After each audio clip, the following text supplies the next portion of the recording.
Will and Charlie back here. Wanted to just do some quick pros and cons of the broker model, which we call wholesale. We have been hearing a lot from other people in our industry, and we feel like being the broker model is the best. So we just wanted to kind of go through quick bullet points on the pros, and then also what people say about the broker industry that may not be true. So first thing that is typically said on the benefits of being a broker is better pricing. Yeah, I mean, we have all of our wholesale lenders that are competing for our business, right? There's a lot of them. There are 200 and something different wholesale lenders that we can get signed up with.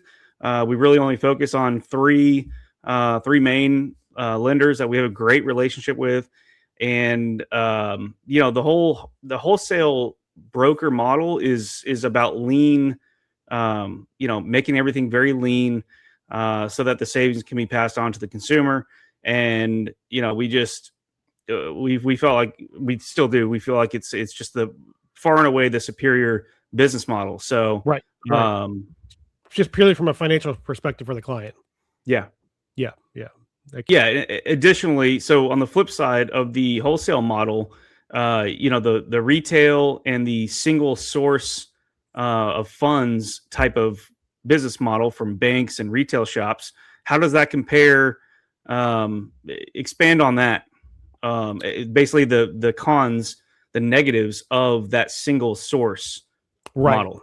Right. Yep. So, so as we mentioned in our other post about the different types of mortgage companies you get loans from, if you go to your normal bank or credit union, like the depository institution, right, where you like have your checking account or something, or if you go to a retail, what we call retail, a mortgage bank like Rocket, right, online Rocket, or any of these other lenders that you might see in your area, most of them, especially their big national companies, are direct lenders, so they only have one set of guidelines, one process, just one way of operating.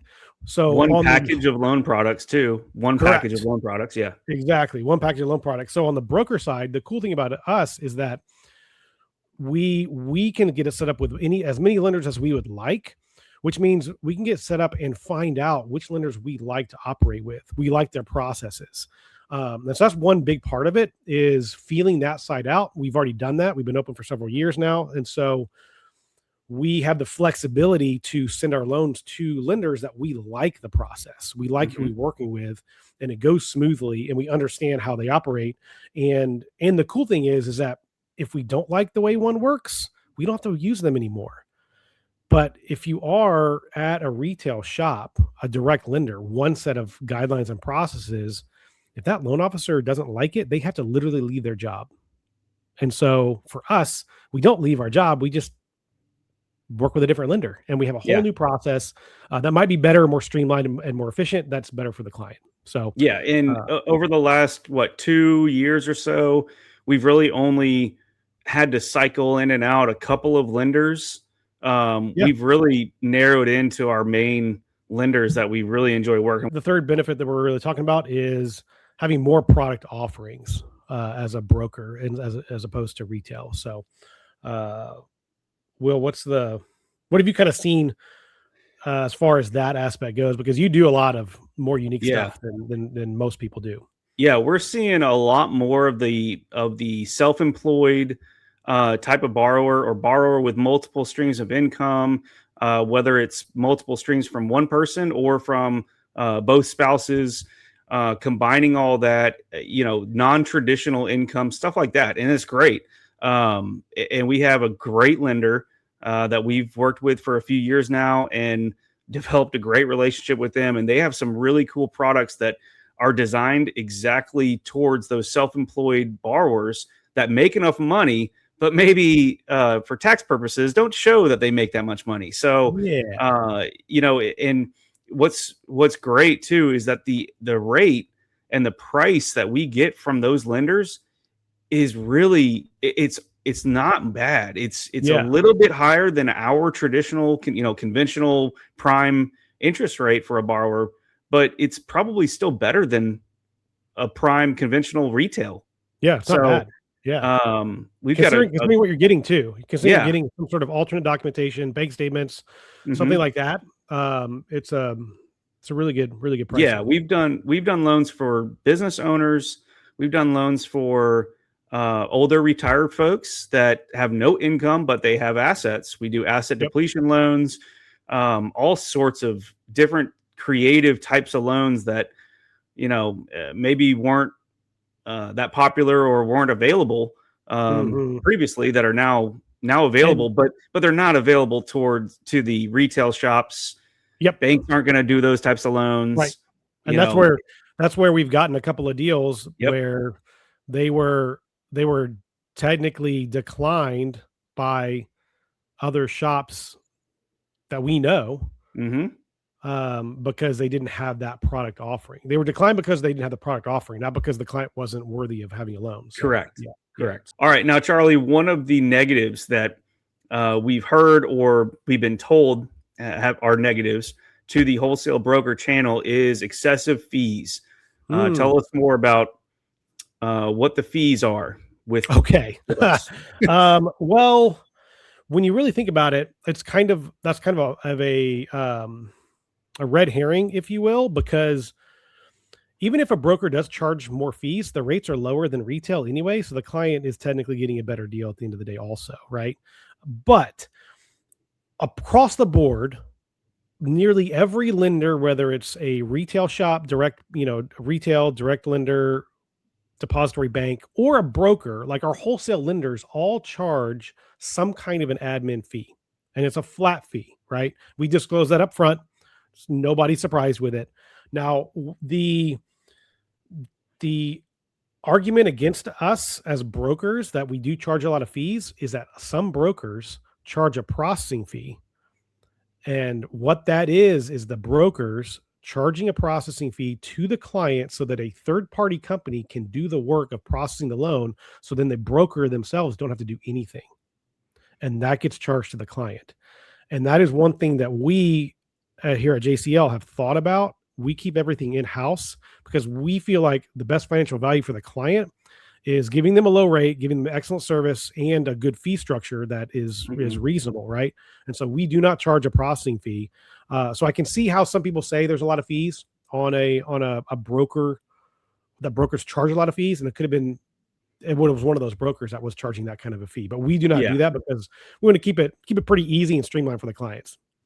So Will, another negative that we've heard, and we hear this from retail loan officers trying to convince clients not to go with a broker is, well, if you can get set up with 100 lenders or 200 lenders, you can't possibly know how that lender works. What say you? Yeah. I mean, that's a valid argument. Having 200 different lenders, it'd be tough to know all of their processes and everything.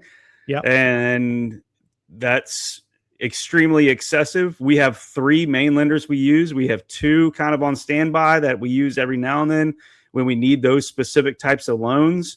And then we have our great non-QM lender that we use for most of our non-QM loans. They're the biggest non-QM lender out there, I believe. Yeah. But so we have 6 lenders that we use. Yeah. 3 heavily. Right. And we have great relationships with those 3. We've cycled maybe 2 other lenders over the last few years that we just decided to stop working with, but we have 3 main lenders. So, but you would say pretty easy to figure out the loan process and how those lenders work if we're only working with a handful. Yeah, absolutely. Yeah. Okay. But Charlie, you don't work for those lenders. So how could you possibly have a working relationship with those lenders? Fair argument, right? That is fair. I do not, we do not work for those lenders. Funny thing is that when I moved back over to the broker side, I found that I got better support from our wholesale lenders than I got from my previous retail shop I was at. And I did get very good support from my retail shop. I won't say I won't. I can't say I didn't. Sorry.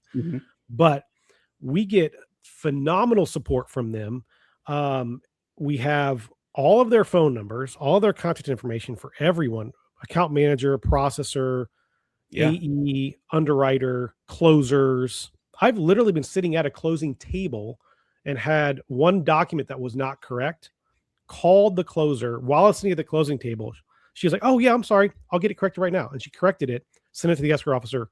We had it in hand 5 minutes later. That's a pretty good service. Yeah. Yes.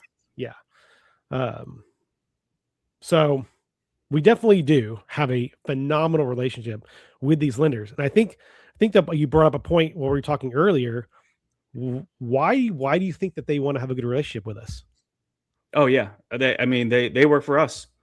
They need to perform so that we will continue sending them loans and working with them. That's the biggest. That's a huge difference in the different business types and models in this industry. Is that our wholesale lenders essentially need to perform for us so that they can continue getting business. Correct. They have to constantly sell us because they know we can send the next loan, not pack up and leave and move to a different job. We can literally send our next loan that we get tomorrow to a different lender. Yep. If they don't perform every single time. Yeah. So they do. Yep. It's a pretty good relationship. Yeah. It's a pretty powerful statement right there. Correct. Yep. So